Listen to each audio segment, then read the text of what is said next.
반도체에서 나노 경쟁은 그야말로 피 튀기는 전쟁과도 같습니다. 이 나노 경쟁에서 이겨야만 파운드리에서 1등을 할 수 있는데요. 그런데 최근 TSMC에서 1나노 기술을 발표했다고 합니다.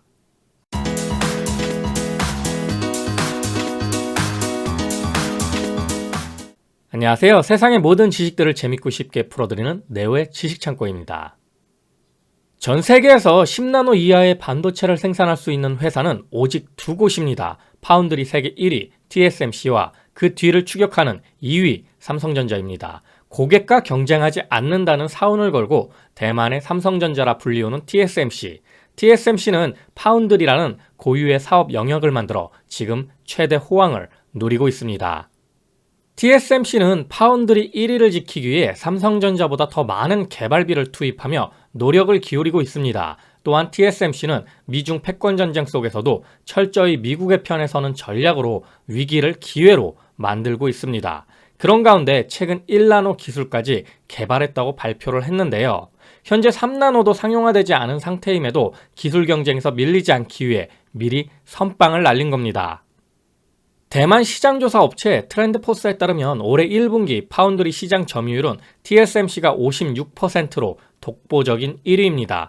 그 뒤를 삼성전자가 점유율 18%로 추격을 하고 있는데요. TSMC가 작년 1분기 점유율이 48.1%에서 이번 1분기에는 56%로 늘어난 데 비해 삼성전자는 작년 1분기 19.1%에서 이번 1분기에는 18%로 줄었다는 점에서 삼성전자의 파운드리 사업이 녹록치 않다는 것을 단적으로 보여주는 결과라 볼 수 있습니다. 이는 결국 나노 경쟁에서 밀렸기 때문인데요. 사실 파운드리만 하는 TSMC와 종합 반도체, 전자까지 아우르는 삼성전자가 경쟁을 펼친다는 것은 상당히 어려운 일일 겁니다. 하나만 패는 게 더 효율적인 거죠. 이걸 극복하기 위해서는 오직 초격차 전략밖에 없을 겁니다. 그래서 7나노 이하 단계부터는 가장 핵심으로 떠오른 ASML의 극자외선 노광 장비, 즉 EUV의 확보가 중요한데요. 앞서 이야기한 대로 전 세계에서 현재 10나노 미세 공정이 가능한 회사는 TSMC와 삼성전자뿐입니다. 두 회사는 현재 EUV 장비를 활용한 5나노와 7나노 반도체가 주력 상품인데요. 하지만 보유 중인 EUV 장비는 TSMC가 50대로 25대를 가진 삼성전자의 2배 앞섭니다. 이는 그대로 점유율에도 반영이 되고 있죠. EUV 장비는 반도체 원재료인 실리콘 웨이퍼에 회로를 그려넣는 노광 공정에 사용됩니다. 네덜란드 ASML이 독점 생산해 전 세계에 공급하고 있는데 반도체 슈퍼사이클에 대한 기대 수요로 공급 부족을 겪고 있습니다. 연간 40대만 만들어지는 이 장비는 내년 생산량까지 이미 선주문이 돼 있는 상태인데요. 삼성전자는 지난해 EUV 장비를 20대 주문했는데 올해 인도받는 장비 숫자는 그 절반인 10대에 불과합니다. 기존에 보유한 25대를 합치면 삼성전자가 올해 가동할 수 있을 것으로 보이는 EUV 장비 총수는 35대입니다. 반면 이미 50대를 보유 중인 TSMC는 올해 30대를 추가 확보해 내년부터 80대를 운영합니다. 두 회사의 EUV 장비 대수 격차가 시간이 갈수록 늘어나고 있다는 게 전자업계의 진단인데요. 올해까지 TSMC가 확보한 80대에 비해 삼성전자는 35대에 머물면서 장비에서부터 경쟁에서 밀리고 있는 겁니다. 이에 EUV 장비 격차를 극복하기 위해서는 삼성전자로서는 차세대 기술 개발이 시급해 보이는데요. 이런 와중에 TSMC가 1나노 공정의 난제를 풀었다고 발표를 한 겁니다. 3나노 개발이 한창 진행 중인 가운데 TSMC는 어떻게 마의 1나노를 넘어설 수 있었을까요? 그건 바로 웨이퍼 소재를 새로 개발했기 때문입니다. 원반 모양의 웨이퍼 다들 아시죠? 그 원반 모양의 웨이퍼 소재가 기본적으로 실리콘입니다. 쉽게 말해서 유리죠. 미국 캘리포니아에 있는 실리콘밸리 명칭이 실리콘에서 유래했을 정도로 실리콘은 반도체 산업에서 중요한 소재입니다. 하지만 이 유리 원판에서는 3나노까지가 한계라고 합니다. 1나노에서는 더 새로운 방법이 필요했는데요. TSMC는 아예 이 웨이퍼 소재를 바꾼 겁니다.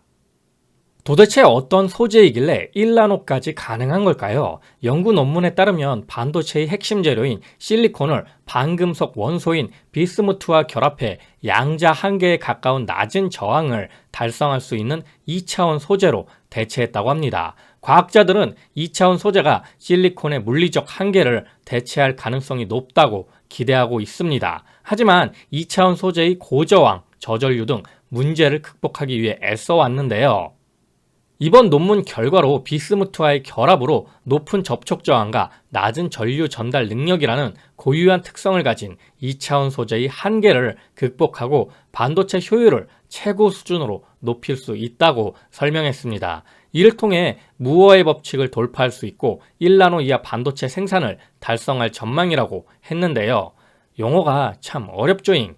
쉽게 정리해서 기존의 실리콘에 비스무트라는 물질을 섞어 웨이퍼를 만들어 더 미세한 작업이 가능해졌다라고 이해하시면 될 것 같습니다. 1나노 이하 반도체가 나온다면 세상은 또 어떻게 변할까요? 기술적인 측면도 중요하지만 저는 이런 기술들이 적용되어 세상에 어떤 변화를 만들게 될지가 더 궁금한데요. 일단 5나노니 3나노니 1나노니 나노 기술이 발전할수록 제일 큰 변화는 반도체의 크기입니다. 초소형화가 가능한 거죠. 다음으로 소비 전력이 상당히 낮아집니다. 간단히 말해 전기를 덜 먹는다는 거죠. 이렇게 된다면 데이터 센터의 크기도 줄어들고 AI 반도체가 발전하면서 인공지능 발전에도 더 도움이 될 겁니다. 그리고 전기차, 사물 인터넷, 웨어러블 등 우리 일상에서 반도체를 더 가깝게, 더 많이 볼 수 있는 세상이 오겠죠. 지금은 스마트폰이나 컴퓨터, TV 등 전자기기 정도에만 반도체가 들어가고 있지만 앞으로 초소형 반도체가 만들어질수록 신발이나 옷에도 반도체가 들어가게 될 겁니다. TSMC가 이렇게 나노 기술에 목숨을 거는 이유도 반도체의 성능을 끌어올리면서도 크기를 줄일 수 있기 때문입니다. 이렇게 나노 경쟁에서 삼성전자보다 우위를 점하기 때문에 파운드리 산업에서 삼성전자가 고전을 면치 못하고 있는 상황인데요. 앞서 이야기한 대로 EUV 장비 선점에서도 삼성전자가 밀렸기 때문에 3나노 경쟁에서도 어려움이 있을 것으로 저는 예측하고 있습니다. 5나노 경쟁은 이미 TSMC의 승기가 확실시되고 있기 때문에 삼성전자가 파운드리에서 의미 있는 점유율을 끌어올리려면 3나노 경쟁에서 승부수를 띄워야 하는 입장인데요. 그럼 삼성전자는 TSMC를 넘어설 기술이 없는 걸까요? EUV 장비의 간극을 채우기 위해 삼성전자는 게이트올 어라운드, 즉 GAA라는 기술을 개발했습니다. TSMC도 2나노 공정 이하부터는 삼성전자처럼 GAA 기술을 채택할 방침이라고 하는데요. 3차원 구조인 GAA 기술은 EUV 기술이 기반으로 파운드리 기술 진입 장벽은 더 높아질 것이며 이에 따라 파운드리 산업 내 TSMC와 삼성전자 양강 체제는 더욱 공고해질 전망입니다. GAA 기술은 기존의 핀팩 기술에 비해 접점을 높이는 기술입니다. 소자의 구조적 변화를 통해 전류의 흐름을 높여 트랜지스터 성능이 향상되는 원리입니다. 트랜지스터는 쉽게 이야기해 스위치라고 보시면 되고요. 여기서 우리는 소자의 팻 구조를 알아야 합니다. 우리는 반도체 연구원이 아니기 때문에 최대한 쉽게 이해를 해야겠죠. 우선 팻 구조를 보면 1세대 모스펫, 2세대 핀펫, 3세대 GAA 구조로 발전이 되었는데요. 1세대 모스펫은 한 면만 전류가 지나가게 됩니다. 그리고 2세대 핀펫 기술을 살펴보면 상어 지느러미를 닮았다 하여 이름이 붙여진 경우인데요. 핀펫 구조는 세 면에 전류가 지나가게 됩니다. 이 핀펫 기술은 인텔이 사골처럼 우려먹었죠. 핀펫 기술의 상용화 개발은 한국의 이종호 교수가 했다고 알려졌습니다. 1세대 모스펫을 고속도로라고 치자면 2세대 핀펫은 고속도로를 세로로 세운 모양입니다. 여기서 더 발전된 GAA 기술은 모든 면이 게이트가 될 수 있도록 하는 것이 핵심입니다. 핀펫이 3면을 사용했다면 GAA 기술은 4면을 다 사용하는 구조인데요. 1세대가 눕혀진 고속도로로 전면이 하나, 2세대가 고속도로를 세운 모습으로 전면이 3개, 3세대가 고속도로를 띄운 모습으로 전면이 4개. 당연히 3세대인 GAA 기술이 전류의 흐름도 빨라지고 전류를 끊는데도 더 정확하기 때문에 터널 효과로 인한 전류 누설 문제도 해결할 수 있습니다.